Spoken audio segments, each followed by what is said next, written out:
this is Kimberlea, and Yoga Snack is our bite-sized podcast where Robbie and I serve up nourishing discussions on yoga, astrology, nourishment, and mindset.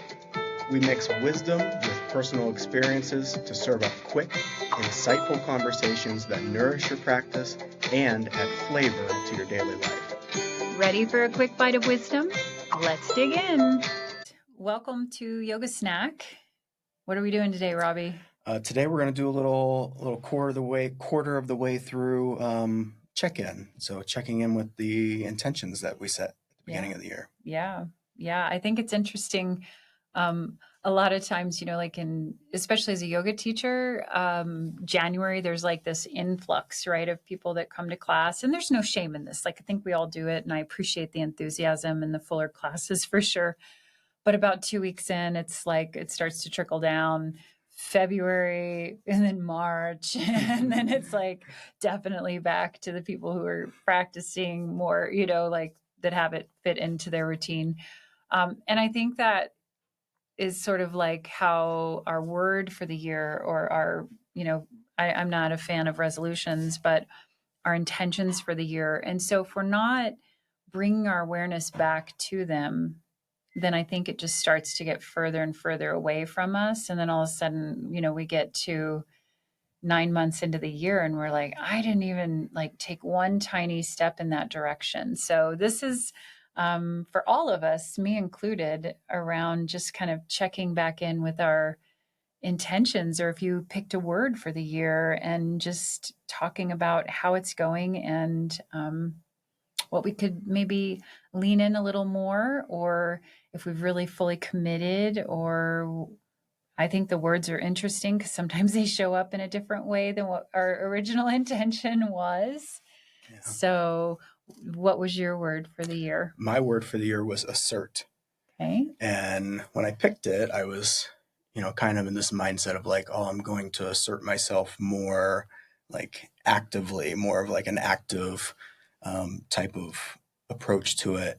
And was there a specific area of your life, or was it just sort of that global? Just sort of a universal assert, just taking a step forward, I think, is sort of what I was thinking.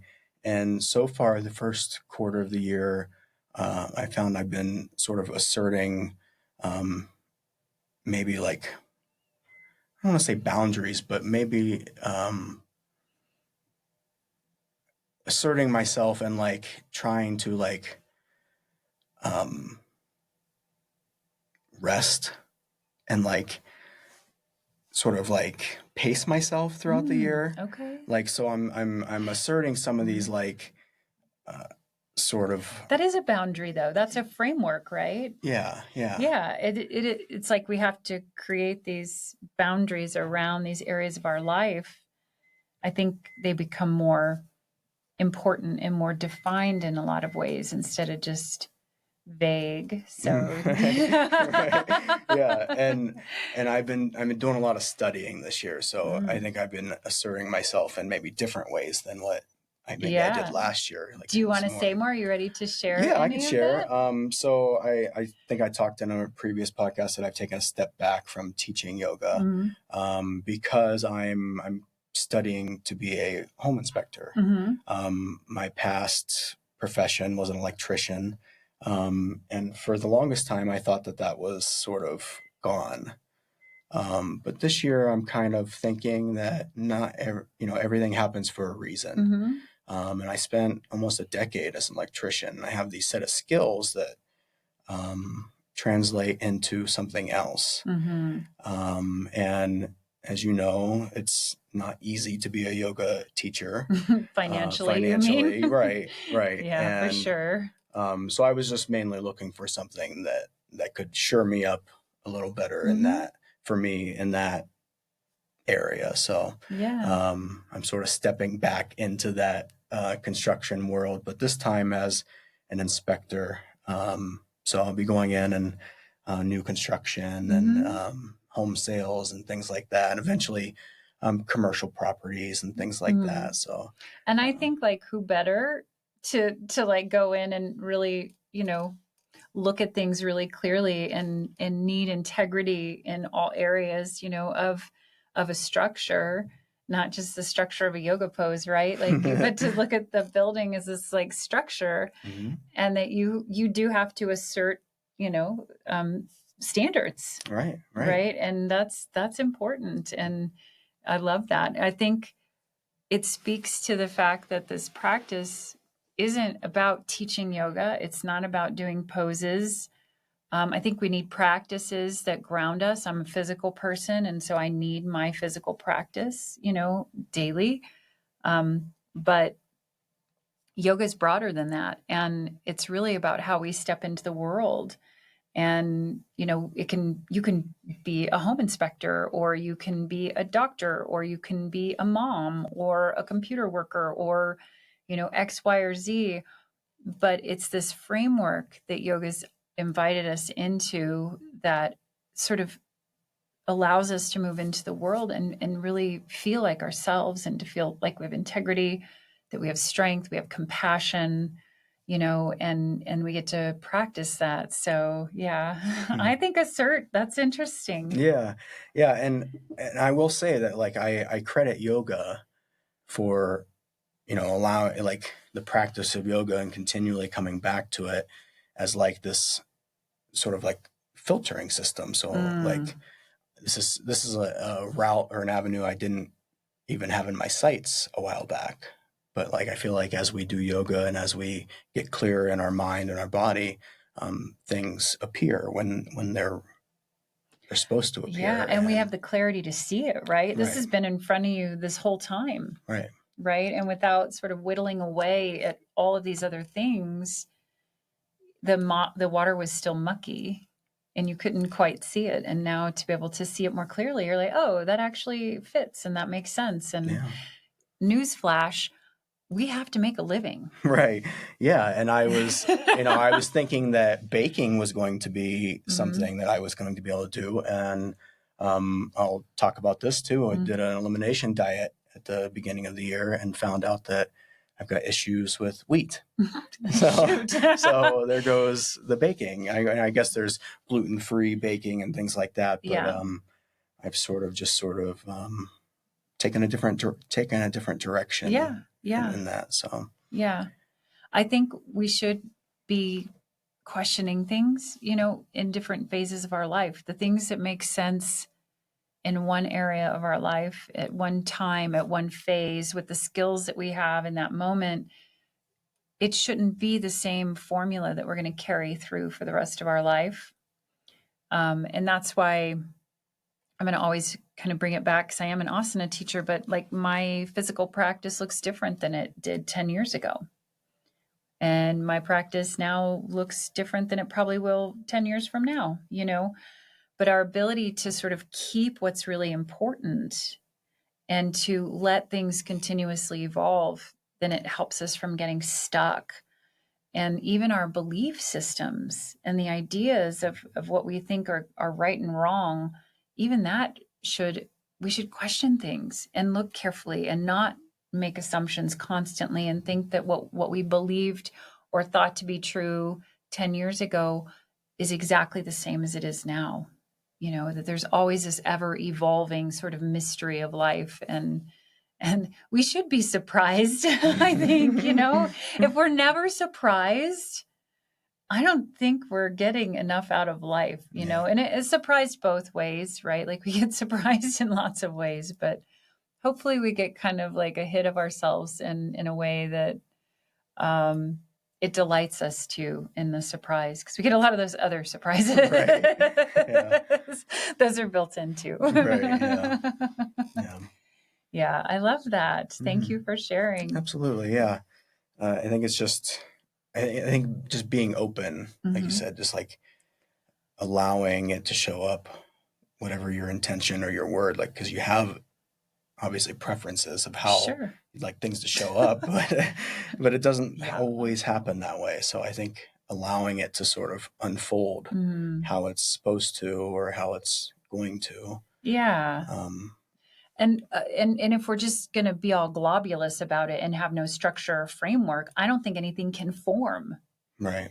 like we're just open to everything, so it's like, how do we hold that? And it's discernment, right? Like yoga's teaching us discernment to kind of shore up the energy and get clarity, but also to understand, like, you're not in charge of the way it's going to show up and work out necessarily, but to be able to hone and become more skillful in the way that we navigate our lives.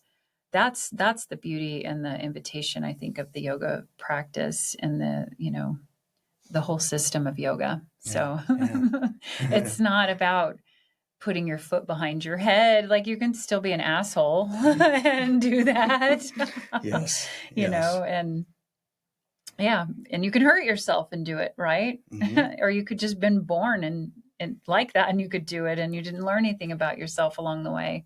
So it's like, how are we encouraging this continuous learning about ourselves and, asserting who we are as an individual in this world, because you can only do the Robbie things, right? And I can only do the Kimberlea things. And for us, going way back to the beginning of our podcast, right? Like the flavors, it's like gosh, I'd love calming chai to come in and tell me what's wrong with my house.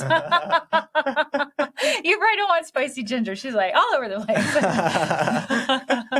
Very soon. So yeah. Interesting. So yeah, my word is a little bit different of a tone than what your word is. Yeah. I feel like. Oh, I know. Assert versus float. Yeah. Float. Yeah. That was, and it's an acronym. It's fear less, open, and trust. And it's been pretty interesting, because I chose my word when I was in the ocean before the new year, and it just kind of came to me, and I can feel this, ability to like lay back and trust the process in the ocean, where the ocean used to give me anxiety. It was a scary place to be, and Jaws screwed me up and all of that. I think we talked about that in the intention episode, but a place that once I would inhabit with a sense of anxiety, to be able to actually find nourishment and this feeling of being held by something, other than my own efforts. I can feel that in the water. Like, I feel that all the way on the inside of my soul. And I want to feel that when I'm not in the water too. I want to be able to tune into that ability to trust, because I think, of course, life is always going to provide us with this sense of anxiety, right? Like, there's always going to be some stress and some charge in life. And I think that keeps it interesting. But where I left off at the end of last year was this like paradox of like, I was really proud of all the things I accomplished. And it didn't feel like I wanted it to feel. And it left me feeling really ungrounded and unsatisfied in a lot of ways. And I didn't want to feel like that as I was creating and producing things in my life, and it's hard, like we kind of alluded to, like to make a career and teach yoga. And I didn't want to feel like I wasn't on track, because I do feel like what I do matters. I think I'm good at what I do. And I just don't, I wanted to be able to trust that I was on the right track without leaning into that like intensity and anxiety that forms sometimes. And so,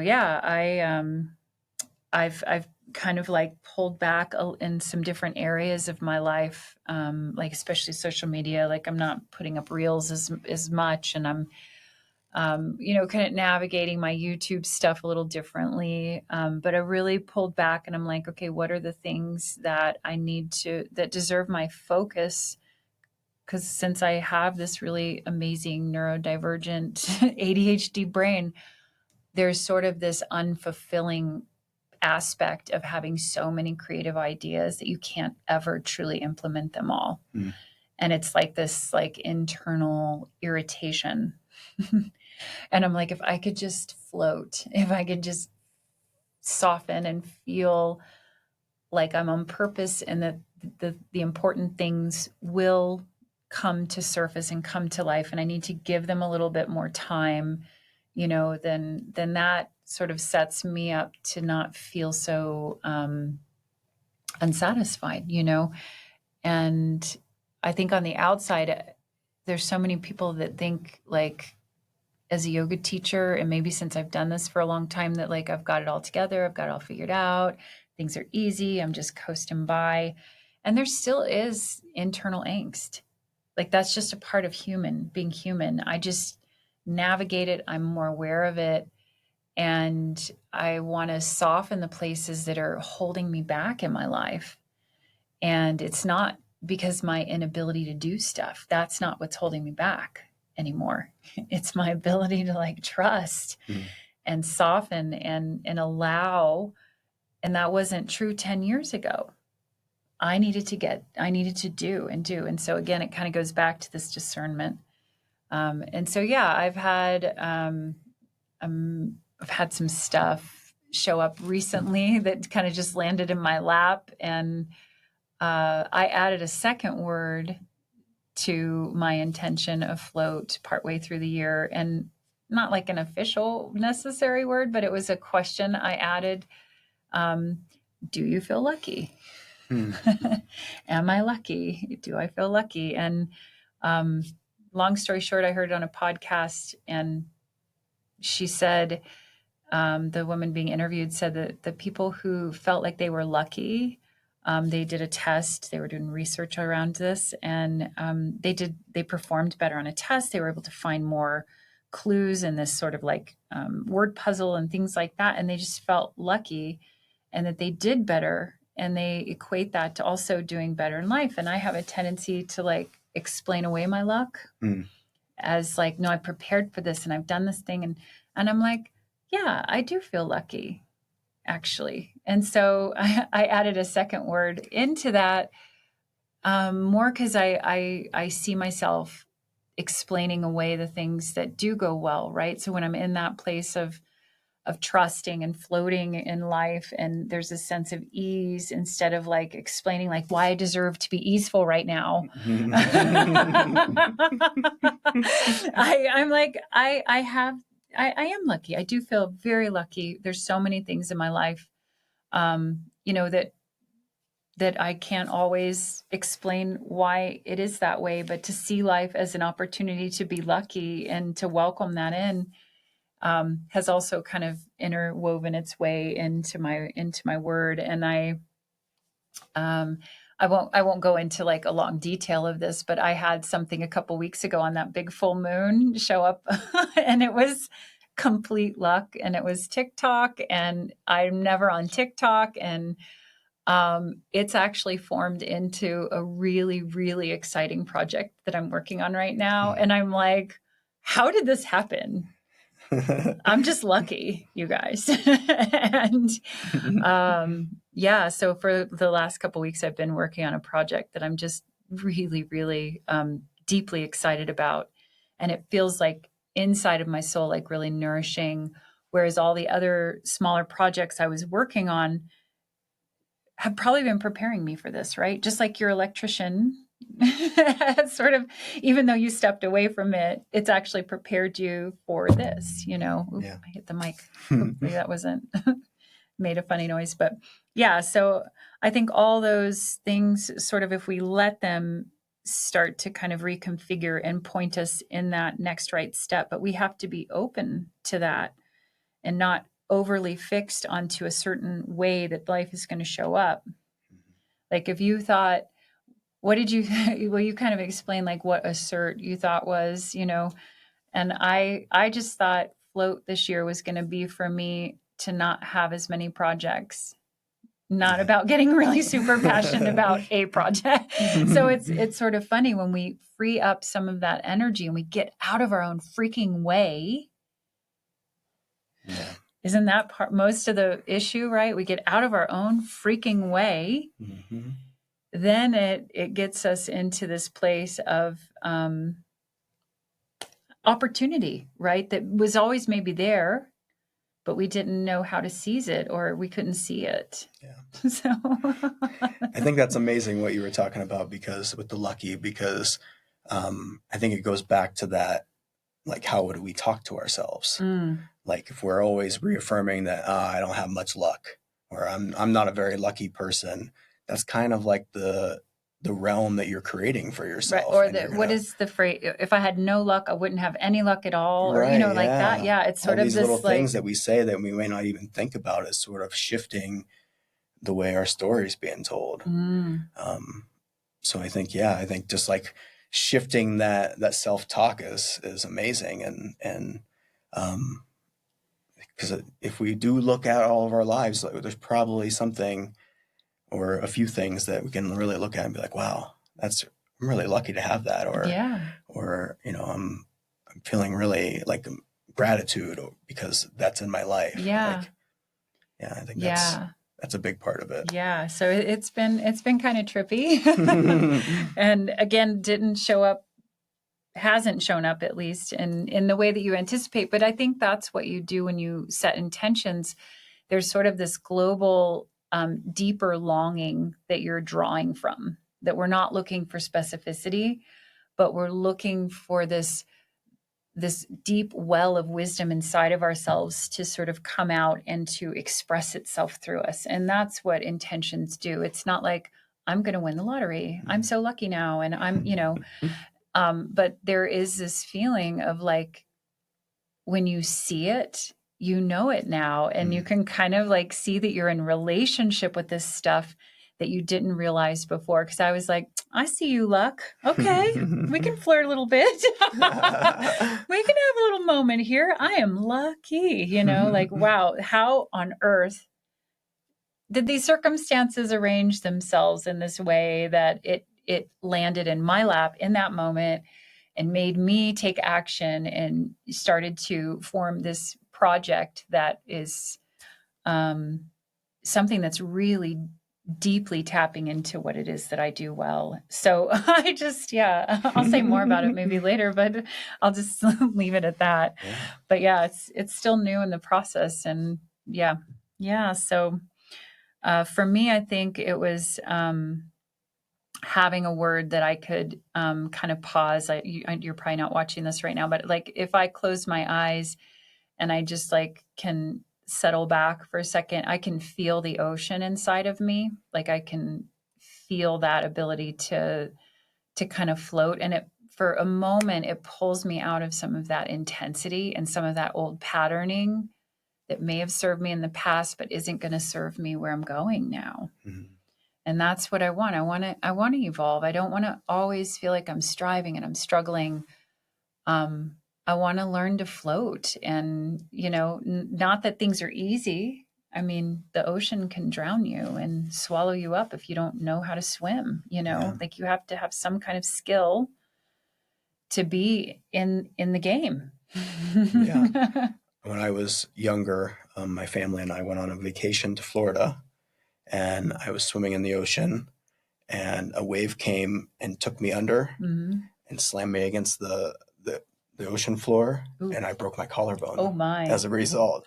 So I've always had like this, like what you were saying, a little bit of anxiety around the ocean. Like that's there now because of that. Like just feeling like tossed by this, like this water. Like I had no control. It was just like took me under and slammed me in an instant. Yeah. It's an energy source that we should have reverence for still. Like it's not messing around, and it doesn't care about you. No. And I feel like it does it all at the same time, because we are bodies of water. Yeah. Like there's like, I'm going to tell a real life shark story. Okay. This doesn't have actually anything to do with me directly, but kind of. Last summer, I was in the Galapagos Islands with a girlfriend of mine, and she ended up going on a date with a surfer. Okay. Well, he was our waiter at the sushi restaurant. And I was her wingman. Awesome. But they talked about, because we were getting ready to leave soon the island, and and he's like, oh, I'm off tomorrow, and so he invited her to go surfing with him the next day. And so we got home back to our place, and she's like Googling him, because that's what girls, we have to do that. We got to make sure we're not going with like serial killers. Men probably do that too, so I don't want to say that you don't. Because the first thing a serial killer does is update his Instagram. Teacher / serial killer. Look, Robbie. I get it. There are red flags. There are certain red flags. I didn't say it was logical, okay? So she's Google searching him because she's got his first and last name, and she comes in my room. Now, my friend is a little. She's not as reverent of the water as I am. She's the water's pretty anxiety provoking, for her. Mm-hmm. So like I was scuba diving while I was there, and she was not. Oh. And she, but still she loves nature, water. Like it was beautiful. There's so many other reasons to be there. We can get in the water, but not like we're very different in that way, which is great because there's lots of ways to be human. Right. And so anyways, she was like, yeah, I'm going surfing with this man because he was fine. And I think she'd surfed before too. So she looks him up, and she comes in my room, and she's like, you are not going to believe this. And I'm like, what? And she's like, Kim, he's a shark attack survivor. What? And because she's, I'm fine with sharks. Like I mean, I'm not fine, like not to get attacked by a shark, but sharks are important for the health of the ocean. Yeah. They get a bad rap. Jaws fucked us all up. I'm sorry that happened. I was included in that whole generation, but we need sharks. Sharks are important. And she was like, he was surfing here on the island. He got attacked by a shark. It bit him.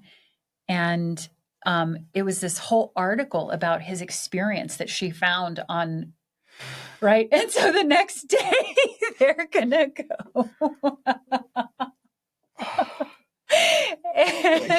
And I'm like, girl, and because we'd already made a plan that I was you had to hike 45 minutes to get to the beach at this place in Galapagos. Like it wasn't like it was a 45-minute hike. It's a real commitment. Yeah. Like you're not, and that was part of the really amazing thing is that he survived because that he was in that he was on that beach. Oh, geez. And there's like a little tiny ferry that comes back and forth, but it's way on the other side. It's this huge, expansive place. You had to hike literally 45 minutes to get there.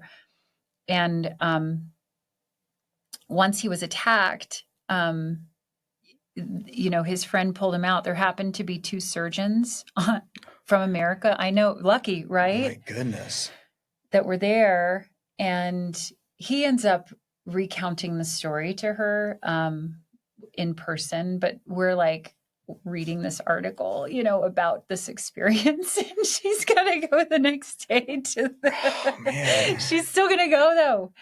And so he ended up surviving because there was this collective like action that formed around him. But he even said, at one point he had really come to a place of acceptance that he thought he was going to die because he had lost so much blood.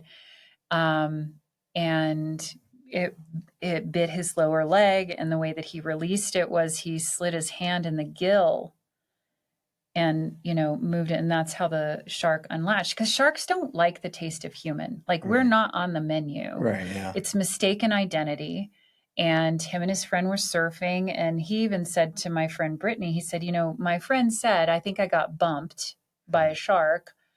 And he chose to go back out afterwards, but this is what I want to get at too, is that not the most anxiety provoking experience one could ever have? You literally got attacked by a shark.